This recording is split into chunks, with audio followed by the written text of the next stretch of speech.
So, this time I'm going to be talking about a series that I watched on Netflix called Lockwood Co. Lockwood Co. is I want to say Netflix original series that is an adaptation of a young adult novel about a alternate history where there was some kind of basically ghosts began to exist in the real world. In the 80s, it was a big thing, killed a bunch of people until they figured out how to fight it, and it was discovered that like only children could perceive them. And the series follows I want to say 15, 16-year-old girl. I don't remember her exact age. After her best friend dies tragically. Well, dies. It's like ghost coma, essentially. It's not important. So she moves from her bumfuck nowhere town in Britain, that I can't remember the name of, and moves to London. She tries to join some of the other big companies because this is like a industrial. It's not industrial. It's like a commercialized business where there are like government contracts. There's a board that oversees them. She tries to join one of the bigger companies, but because of aforementioned tragic accident, she can't because she doesn't have the right qualifications. So she ends up joining this random agency she finds in a newspaper called Lockwood Co. She shows up. It's like two dudes. One of them is really weird. One of them is really rich and also weird. Or not rich, but he's like this. Maybe like I don't know, 17 at the oldest. And he runs it. And he owns the house, but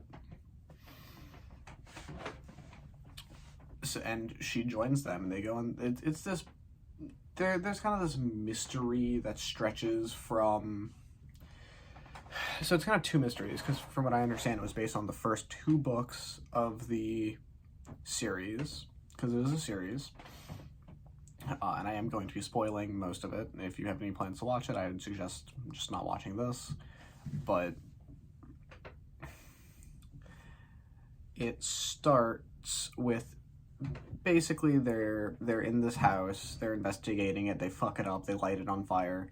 But in the process, the girl finds this ring, she talks to a ghost, and everyone is like, holy shit, because that's like something that's only ever been done like once before. It's a whole other thing.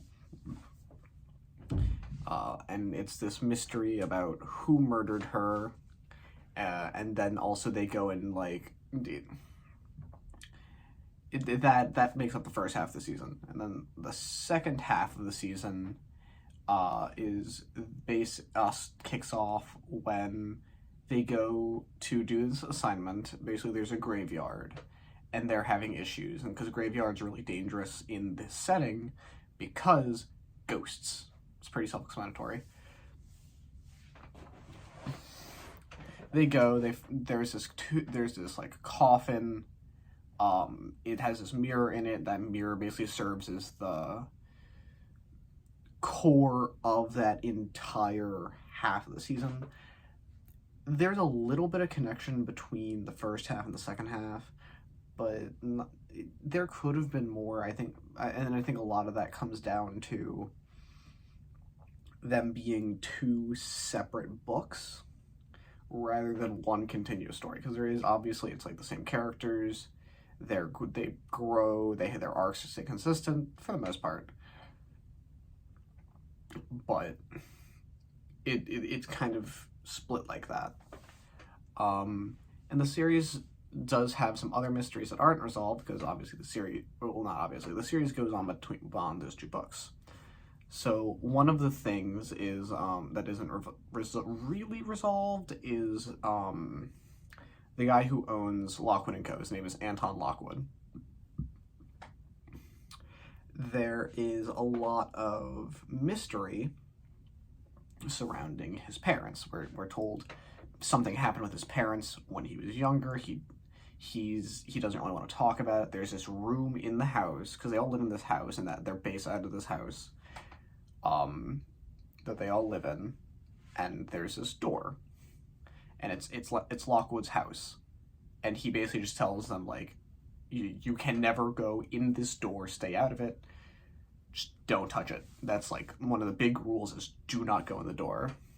And then, you know, the kind of end of season 1 is he basically goes, okay, you know what, enough secrets. He opens the door, we don't get to see what's inside. And I'm a little doubtful that it's going to get a second season. I don't know if I'm really planning to read the books that it was based on, just because I tend to stay away from, you know, young adult stuff, but I very much did enjoy the show, primarily because of its kind of suburban fantasy, it has this kind of, like, grim, macabre tone, and also, like, there's kids sword fighting ghosts. Like, that's just cool. And if you don't see how that's cool, then get your head checked. I don't know. Something's clearly wrong with you. But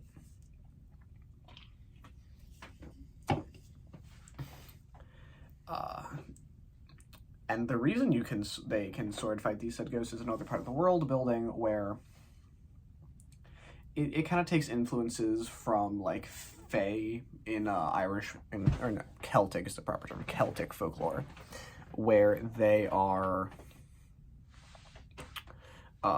in Celtic folklore, basically, fairies are hurt by iron. That's a big thing. And so I think it's kind of meant to be drawing on that. I could be wrong. There could be some other stuff, but iron is a very... iron and silver are the two things where their swords are iron. They can sword fight the ghosts. They use like explosives that have iron in them, I believe. And then they use silver nets. That's right, silver nets. And so it's kind of this, like, almost not Ghostbusters, but it's a very similar kind of, like, fighting the undead. There's kind of an indication that there's a broader classification system to it. They have, like, ranks. They have, like, different kinds.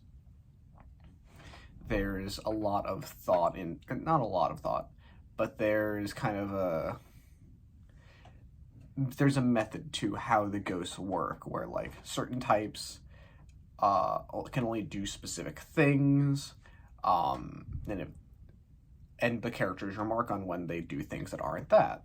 And so it kind of lends the setting this kind of concreteness to it, where they're not making up rules as they go along. And it does occasionally have the feeling of technobabble when they're talking about, like, oh, the whatever can't do this thing, so it must be something else, or it must be multiple ghosts working in tandem. But it does kind of stay consistent, and there are consistent rules to it, where ghosts form around people that have died tragically. It's very common with ghost stories, where, oh, not everyone who dies becomes a ghost, and not everyone who dies traumatically becomes a ghost, but it is very common, it is much more common for people who died traumatically, either because they were murdered, or they died in a really horrific way, or they just had a really shit life, are more likely to become ghosts. And so I found that interesting. Again, it leads to this kind of like macabre sense, because another thing is that the main character, she can talk to ghosts, so it kind of turns it into this thing of these undead beings are still to some degree sentient, and but it's not particularly dwelled upon. They focus on other things. A lot more of it is on the character, like the human characters who are alive, where the main trio kind of goes through their fair share of just really horrific things. Like they break a few bones. Hell, first episode, Lockwood and I think her name is Lucy. Yeah, it's Lucy. Lockwood and Lucy, after accidentally setting a house on fire that they were supposed to be getting the ghost out of, jump out of a second-story window. Maybe it was third story. Point being, it was not fun. I think both of them end up in the hospital. But it was a very good first episode. It's something that I very much would recommend if you like the macabre, you like that kind of like confrontationary style of ghost story. But also if you just want something easy, it's very digestible, which makes sense for a YA adaptation. I think it's, you know, if I was, I don't know, 13, 14 when I watched it, it probably would have been one of my favorite things. But even as an adult, I still think it's solid. It falls into a lot of the same trappings as YA. Like the friend from the beginning, she kind of falls off to the wayside as the story goes on, where the framing device for the entire story is that Lucy is making tapes for her friend, because her and her friend had this kind of pact where they would run away, because Lucy is just a natural ghost fighter, whatever they're called. I honestly can't remember.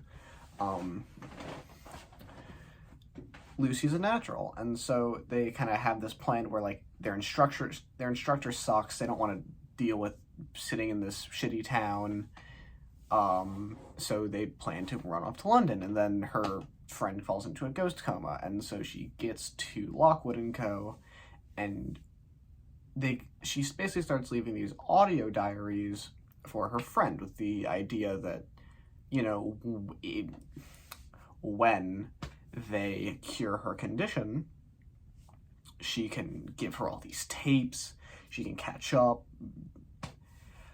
and that's kind of a framing device. But other than, they established that at the end of the first episode. She settles into her room, she starts the tape,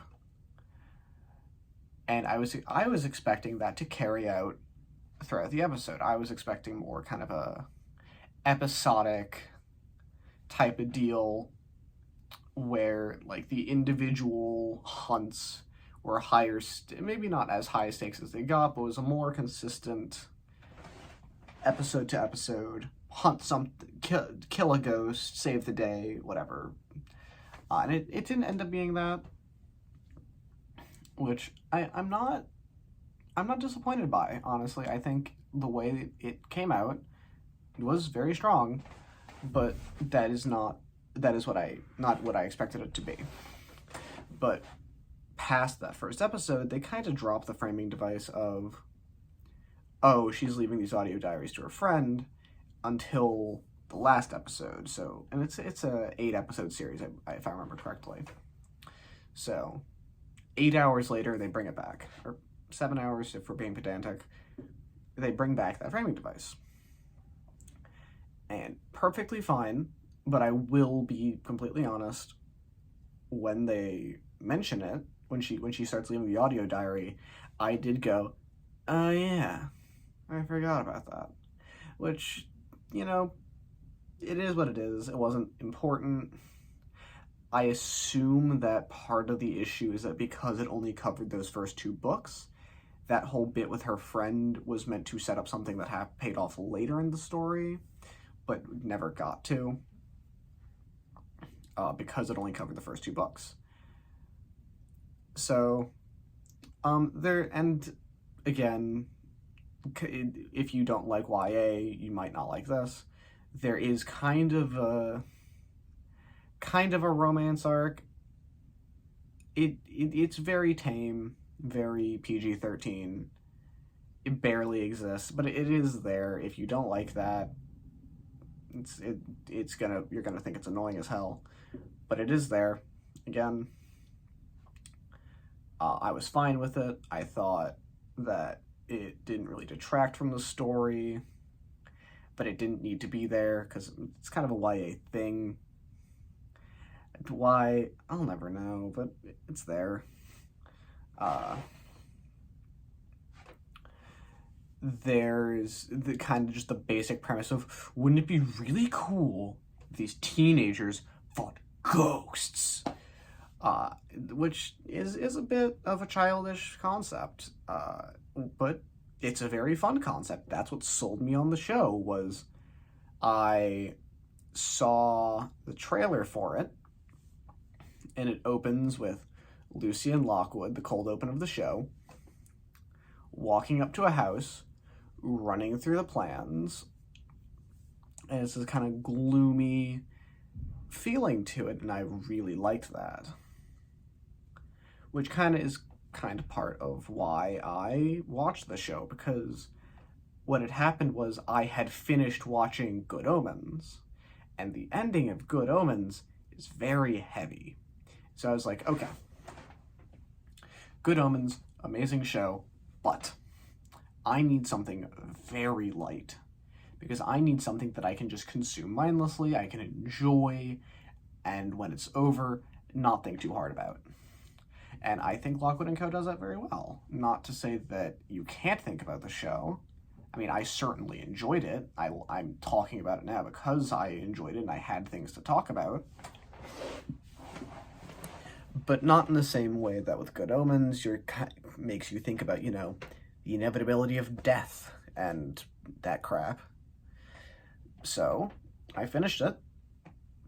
I finished Good Omens, and when you finish a show on Netflix, it pops up with a trailer of what you should, basically just the Netflix saying, you should watch this now. And it was Lockwood Co. And I went, yeah, I want to watch that right now. And so I watched it. And I do genuinely think it has a very strong first episode.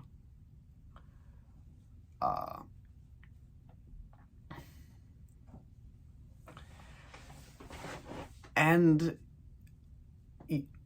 I stand by that as, if you're looking for something simple, if you're into that kind of macabre, YA, gloomy feeling, it works very well.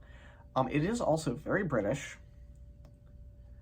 There were definitely things that I didn't really understand or kind of caught me off guard, because it is British. And I have to assume the author is British too, but simply because, there are things where I, as an American viewer, would have just not even thought about. Like, there's a scene where they're drinking beer, and I remember thinking, how the hell these kids are like teenagers? And then it was like, oh, this is Britain. I forgot, oh yeah, it's not 21 everywhere.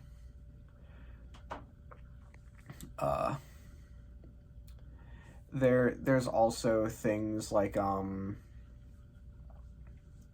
just like random mansions out in countrysides with nothing for miles around them, and I was like, that's weird. And then they take a train to get there? What is this shit? And then I remembered, oh right, Other countries don't have non-functional public transport. What are you gonna do? But